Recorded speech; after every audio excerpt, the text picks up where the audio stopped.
और मार देता नहीं। एक बाद चलो जी गुड्डू भैया बटले बने। आज बचिया के 13वां जन्म उत्सव मनावल जाता। आज बचिया के मम्मी पापा हिदई न सब जुटल बा। अच्छा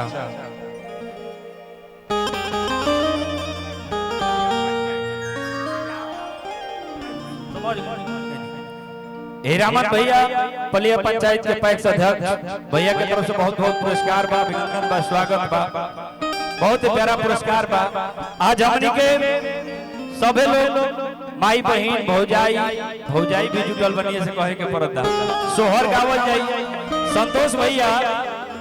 संतोष भैया अभी थोड़ा बिजी माने खाना पीना करावे में। एक बाद भैया भाभी के जब बुलावल जी सोहर गवाई तनी बचिया के जन्म उत्सव को कुछ गावल जाई। तो बहुत ही प्यारी एक्ट्रेस लोग आई बड़े तनी कूद कूद के नची हैं लोग तनी के लागी। एगो बहुत ही प्यारा भजन और लहू चूहू निमिया के गछिया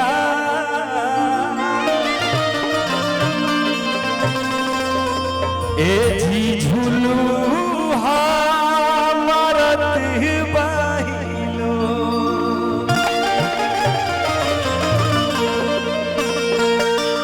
लहू चूहू निमिया के गछिया ए जी झुलू मरत बाहिलो की बाघावा और चढ़ल माई अइली ए जी भइले नगरिया में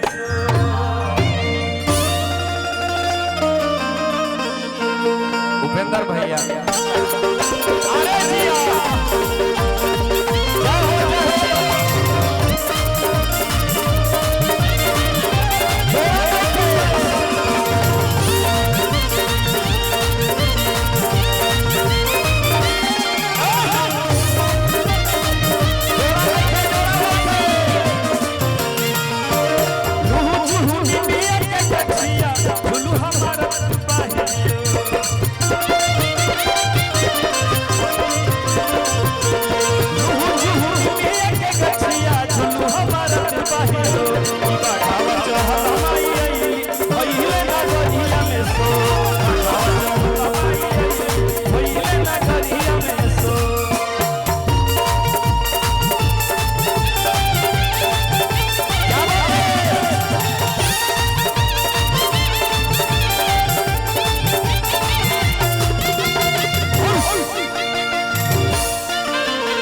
सोने के पलनवा और रे समावा के डोरी